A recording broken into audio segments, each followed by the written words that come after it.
ونسلم على رسوله الكريم أما بعد فأعوذ بالله من الشيطان الرجيم بسم الله الرحمن الرحيم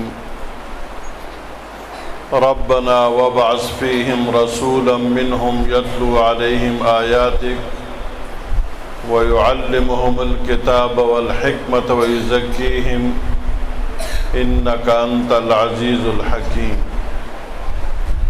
وقال النبي صلى الله عليه وسلم خيركم من تعلم القرآن وعلمه صدق الله العظيم وصدق رسوله النبي الكريم. قابل صد احترام علماء کرام، عزیز طلبہ، میرے مسلمان بھائی اور دوستو، آج کی بابرکت تقریب ہم سب دیکھ رہے ہیں۔ میں صدق دل سے ان بچوں کو بہترین پروگرام کارکردگی پر دل باغ باغ ہو گیا ہے۔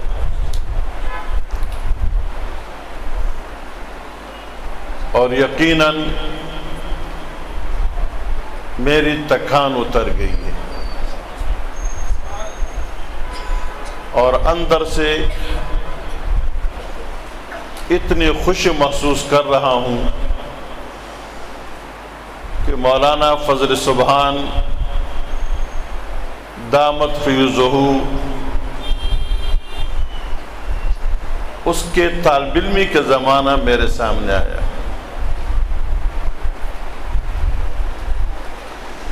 ہمارے ہاں سال کے آخر میں کلاسوں میں انجمن میں تقاریر سیکھ کر کے مقابلہ ہوتا تھا۔ سالانہ امتحان کے قریب جب بھی مسابقہ ہوا تو مولانا فضل سبحان صاحب اول پوزیشن لیتے تھے۔ آج اس باغ کو دیکھ کر کے میں تحدیث بن نعمت کے طور پر کہتا ہوں، ایک ان کے حقیقی والد وہ کتنا خوشی محسوس کر رہا ہے، اور جتنے مولانا کے اساتذہ ہیں سب ان کے روحانی والد ہیں۔ وہ جب ان کے کارکردگی پر، ان کے قابلیت پر سنتے ہیں تو خوشیاں محسوس کرتے ہیں۔ آج میں نے اپنے آنکھوں سے دیکھا، میں وہی جملہ کہوں گا، حضور اکرم صلی اللہ علیہ وسلم تشریف فرما ہیں، صحابہ کرام جلوہ افروز ہیں، پیغمبر خدا نے فرمایا انبئونی حدثونی، بتاؤ وہ درخت کون سا درخت ہے لا یسقط ورقها، جس کے پتے نہیں گرتے ہیں، اور اس کی مثال مسلمان کی طرح ہے۔ جیسے مسلمان کا کوئی عمل ضائع نہیں ہوتا، کوئی لمحہ ضائع نہیں جاتا، اس درخت کا بھی کوئی جز ضائع نہیں ہوتا، اس کا ہر جز کام آتا ہے۔ صحابہ کرام فرماتے ہیں سب کا ذہن، کسی کا کوئی درخت، کسی کا کوئی درخت۔ ابن عمر رضی اللہ تعالی عنہ فرماتے ہیں مجھے یقین ہو گیا کہ وہ درخت کھجور کا درخت ہے، لیکن بڑے صحابہ کرام بیٹھے ہوئے ہیں، فاستحییت، میں ان سے شرما گیا۔ صحابہ نے معمول کے مطابق عرض کرنے لگے یا رسول اللہ آپ بتلا دیجئے وہ درخت کون سا درخت ہے؟ آپ نے فرمایا وہ کھجور کا درخت ہے۔ کھجور کا درخت آپ دیکھیں، کبھی اس کے نیچے آپ کو پتے نظر نہیں آئیں گے۔ کھجور کے درخت کو اطراف سے کاٹا جائے مرتا نہیں جب تک کہ اس کے سر کو نہ کاٹا جائے۔ انسان بھی اسی طرح ہے، اس کا کوئی جز ضائع نہیں ہوتا۔ حضور کے بتلانے کے بعد ابن عمر نے اپنے والد سے کہا، ابو جی یہی میرے ذہن میں بھی تھا، میں شرما گیا، نہ کہہ سکا، یہ جملہ آپ کو سنانا ہے۔ حضرت عمر نے فرمایا، بیٹا اگر آپ آقا کو بتلاتے وہ ایسی دعا دیتے کہ دنیا و ما فیہا سے بہتر ہوتا۔ خوشی کا اظہار۔ آج مجھے بہت ہی خوشی محسوس ہوئی۔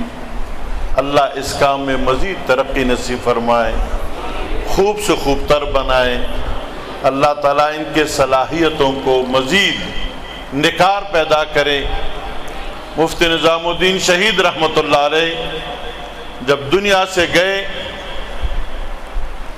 بہت لوگ تعزیت کے لیے تشریف لائے۔ ایک دن قائد جمعیت مولانا فضل الرحمان صاحب تشریف لائے، کسی نے پرچی دی کہ آپ بخاری شریف کے اس بیان میں حضرت مفتی صاحب کے لیے کوئی تعزیت کلمات کہیں۔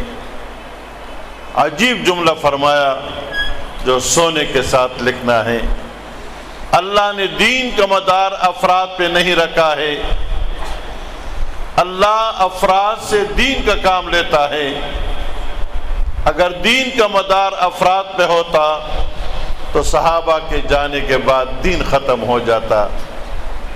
میں جتنے فضلاء کو دیکھتا ہوں، حضرت بن نوری جیسے شخصیت دنیا سے گئی، اس وقت کے ہم عصر علماء فرماتے کہ بن نوری ٹاؤن تو خالی ہو گیا۔ مفتی اعظم پاکستان حضرت مفتی ولی حسن ٹونکی رحمہ اللہ دنیا سے پردہ فرما گئے۔ کتنے حضرات، کتنے شہداء چلے گئے، لیکن بن نوری ٹاؤن ترقی پر ہے، نہ کہ تنزل پر ہے۔ جب اپنے برانچوں کو دیکھتے ہیں، اپنے بچوں کو دیکھتے ہیں، اپنے فضلاء کو دیکھتے ہیں، تو ایک ہی بات سمجھ میں آتی ہے، جس عمل کی بنیاد اخلاص پر ہو وہ ہمیشہ اوپر جائے گا، نیچے نہیں آئے گا۔ ما کان للہ، جو عمل اللہ کے لیے ہوگا وہ باقی رہے گا۔ اللہ مولانا سے اور مزید کام لے، اور مزید کام لے۔ لیکن میں اپنے مسلمان بھائیوں سے ایک درخواست ضرور کروں گا۔ پیغمبر خدا کا ارشاد ہے، الا کلکم راع وکلکم مسئول عن رعیتہ، تم میں سے ہر ایک ذمہ دار ہے، اور قیامت کے دن آپ سے اپنے ماتحتوں کے بارے میں پوچھا جائے گا۔ دنیا کی ساری نعمتیں ہوں، گھر میں سکون نہ ہو، اولاد نافرمان ہو، بچے نہ اہل ہو، آپ کو سکون نہیں ملے گا۔ نتیجتاً پھر ہم کیا کرتے ہیں، استاد جی کوئی تعویذ لکھ کر کے دے دو۔ کیا ہوا؟ بیٹا بڑا نااہل ہے، گھر وقت پہ نہیں آتا ہے، بات نہیں مانتا ہے۔ تم نے جتنی دنیا کے لیے محنت کی ہے، راتوں کو جاگ جاگ کر کے دنیا کماتے رہے، کبھی رات کو اٹھ کر آپ نے اللہ سے گڑ گڑا کر مانگا ہے کہ میرا بچہ دیندار بنے؟ کسی بزرگ کے پاس لے کے گئے تھے، کسی عالم کے پاس بٹھایا تھا؟ دنیا میں آپ گھومتے رہیں، جتنے اذیتیں اہل خانہ کو اولاد سے ملتی ہے تربیت نہ ہونے کی وجہ سے۔ اس لیے پیغمبر خدا صلی اللہ علیہ وسلم کا ارشاد ہمیشہ یاد رکھا کرو، من لم یرحم صغیرنا وَلَمْ يُعَقِّرْ كَبِيرَنَا فَلَيْسَ مِنَّا۔ آپ میں سے جس نے اپنے ماتحتوں پر شفقت کا معاملہ نہیں کیا اور چھوٹوں نے بڑوں کی عزت نہیں کی، وہ ہم میں سے نہیں ہے۔ یہ جملہ بہت مختصر ہے مگر بہت جامع معنی، اس سے مراد پورے نظام ہے۔ حاکم اور محکوم، شوہر اور بیوی، مربی اور مرید، یہ سب اس میں آ جاتے ہیں، بڑے اور چھوٹے۔ آج عہد کرتے ہیں کہ انشاءاللہ ہم اپنے بچوں کو دینی تربیت دیں گے، دنیا بھی آئے گی اور آخرت بھی آئے گی، دنیا میں بھی خوشی ہوگی اور آخرت میں یقیناً خوشی ہوگی۔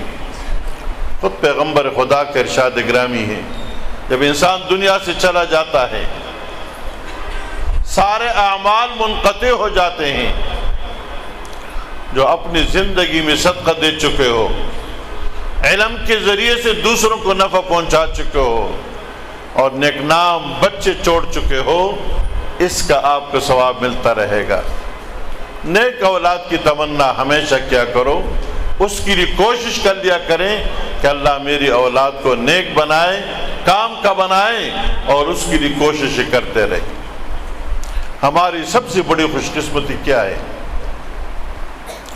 عالم کفر کے پنجے گاڑنے کے باوجود اللہ نے جو ہمیں آزادی دے رکھی ہے، مدارس کی صورت میں، خانقاہوں کی صورت میں، دعوت و تبلیغ کی صورت میں، یہ نعمت عظمیٰ دنیا میں کہ اور جگہ نہیں ہے۔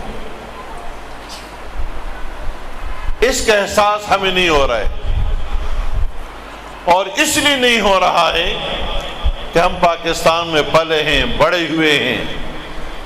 آپ تھوڑا ان لوگوں سے پوچھو جو دوسرے ممالک میں رہتے ہیں، ان کو مسجد نصیب نہیں ہوتی ہے، مسجد کے لیے کئی کلومیٹر جانا پڑتا ہے، اپنے بچوں کی تربیت کے لیے وہ پریشان رہتے ہیں۔ آپ یقین جانیے، ہمارے پاس طلباء آتے ہیں انگلینڈ کے، امریکہ کے، آسٹریلیا کے، باہر ممالک کے، وہ ایک ہی رونا روتا، دنیا تو بہت ہے، بچوں کی تربیت اور تعلیم کے مواقع نہیں ہیں۔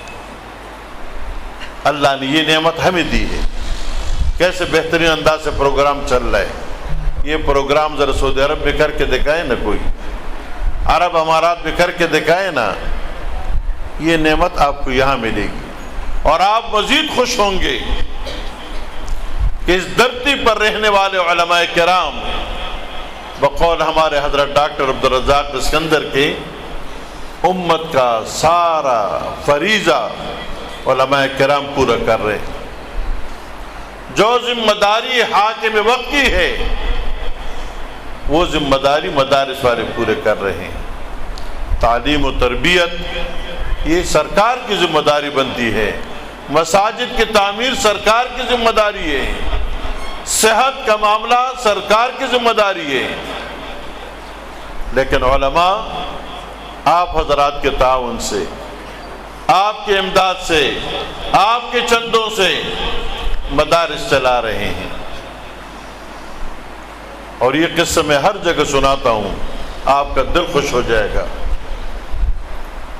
جدہ میں رابطہ عالم اسلامی، انہوں نے سروے کیا کہ پوری دنیا میں وہ کون سا ملک ہے جس میں سب سے زیادہ حافظ قرآن بنے ہیں۔ یہ کرونا سے 1 سال پہلے کی بات ہے۔ پتہ چلا افریقہ میں ایک ملک ہے، اس میں 1 سال میں 20,000 بچے حافظ بنے ہیں۔ پاکستانی نے کہا کہ آپ ذرا پاکستان جائیں، وہاں سروے کریں، ایک مسلک کے جس کے دیوبندی کہتے ہیں، ان کا بورڈ ہے وفاق المدارس، اس کا ریکارڈ معلوم کریں۔ اسلام آباد سے باقاعدہ ٹیم آئی ملتان، اور ہمارے بورڈ کے ریکارڈ کو چیک کیا، 1 سال میں 57,000 بچے اور بچیاں حافظ بنی۔ ہمارے جنرل سیکرٹری کو جدہ بلایا، ایوارڈ ملا کہ دنیا میں سب سے زیادہ حافظ اگر بنے ہیں وہ پاکستان میں، جبکہ اس سال سعودی عرب میں 5000 بچے حافظ بنے۔ اور آپ مزید خوش ہوں گے، ہمارے ہاں اب امتحانات ختم ہوئے اس جمعرات کو، شعبہ حفظ میں امتحان دینے والے کتنے تھے؟ بچے اور بچیاں 1 لاکھ۔ میں کل ملتان میں تھا، اس کمیٹی میں میرا نام ہے۔ ایک درجہ ایسا ہے جس میں 72,000 بچیوں نے امتحان دیا ہے ثانویہ عامہ میں۔ کتنے؟ 72,000۔ کل امتحان دینے والے 5 لاکھ سے اوپر طلبہ اور طالبات ہیں۔ میرے مسلمان بھائیوں، یہ کیا ہے؟ یہ نئی نئی باتیں آپ کو سنانا چاہتا ہوں۔ اس لیے عالم کفر ہمارے پیچھے لگا ہوا ہے۔ جو حکومت آئی ہے اس نے مدارس پر ہاتھ ڈالا ہے۔ اللہ ہمارے قائدین کو، ہمارے بزرگوں کو، ہمارے اکابر کو آنکھوں میں آنکھیں ڈال کر بات کرنے کا ڈنگ جانتے ہیں۔ جو دور آیا ہے اور کب سے آیا ہے، ہمارے نام پر اتنی دولت آئی ہے کہ اس مدارس کے نظام کو کچھ چھیڑو۔ کتنی پریشانیاں ہیں آپ کو پتہ ہے؟ آج مولانا فضل سبحان صاحب جائیں، میں اس کو 1 لاکھ روپے انعام دوں گا کہ یہ بینک میں اکاؤنٹ کھولے مدرسے کا نام کا۔ تصور نہیں ہے جو ظلم مدارس کے ساتھ ہو رہا ہے۔ منتیں کرتے ہیں کہتے ریکارڈ لاؤ۔ بھائی ریکارڈ لائیں گے تو کچھ پیسے جمع ہوں گے بینک میں، آڈٹ کریں گے تو اس دکھائیں گے نا آپ کو۔ اور یہ معاملہ ہمارے ساتھ کب سے ہو رہا ہے؟ جنرل پرویز مشرف کے دور سے مزید سخت ہو گیا تھا، اور ابھی تک جن کے اکاؤنٹ کھلے ہیں تو کھلے ہیں، تصور نہیں کہ اکاؤنٹ کھل جائے۔ جب بھی مذاکرات کرتے ہیں، اور اب عجیب بات نظر آئی ہے کہ یہ کام چونکہ بین الاقوامی سطح کا ہے، جو حکومت آتی ہے وہ ان شرائط کے ساتھ آتی ہے کہ جی یہ کام میں کروں گا، میں آپ کا اچھا نوکر ثابت ہوں گا، میں آپ کا بہترین غلام ثابت ہوں گا، آپ یہ کام مجھے کرنے دو۔ کیا ماڈل مدارس کھلے، کیا کچھ ہوا۔ اخیر پر ہم پر ایک چوری رکھی، ہماری قوت کو منتشر کرنے کے لیے بہت کچھ کیا، کتنے بورڈ بنائے گئے۔ یہ بھی ایک خاص سازش کے تحت اب کوشش ہو رہی ہے۔ مولانا کو آگے کیا ہے، منتیں کر رہے ہیں کہ بھئی کوئی کام ہو جائے مدارس کا عالمی جنڈے کا حصہ ہے۔ یہ دکھ اس لیے سنا رہا ہوں، جب نئی نئی باتیں سامنے آتی ہے اپنے مسلمان بھائیوں کے سامنے رکھتے ہیں۔ آپ سے ہم 2 چیزوں کا مطالبہ، مدارس کو اپنا محسن سمجھو، نمبر 2 اپنے دعاؤں میں مدارس کے لیے دعائیں کریں، اللہ ہمارے آزادی کو ایسا ہی رکھے جیسے اکابر سے یہ آزادی چلی آ رہی ہے، اور اس امت کے بچوں کی خدمت اللہ مرتے دم تک تمام علماء کو پورا کرنے کی توفیق نصیب فرما دے۔ میں آخر میں جتنے بچے حافظ قرآن بن چکے ہیں، مکمل کر چکے ہیں، پڑھنے والے ہیں، ان کے اساتذہ کرام کو، ان کے اہل خانہ کو تہ دل سے مبارکباد پیش کرتا ہوں، اور اللہ کریم مرتے دم تک دین پر استقامت ہم سب کو نصیب فرمائے، اور مرتے وقت کلمہ طیبہ نصیب ہو جائے، حضور کے ساتھ جو بہترین جھنڈا ہوگا جس کو لواء الحمد کہتے ہیں، اس کے نیچے ہم سب کو اکٹھا ہونے کے اللہ پاک توفیق نصیب فرما دے۔ وآخر دعوانا ان الحمدللہ رب العالمین۔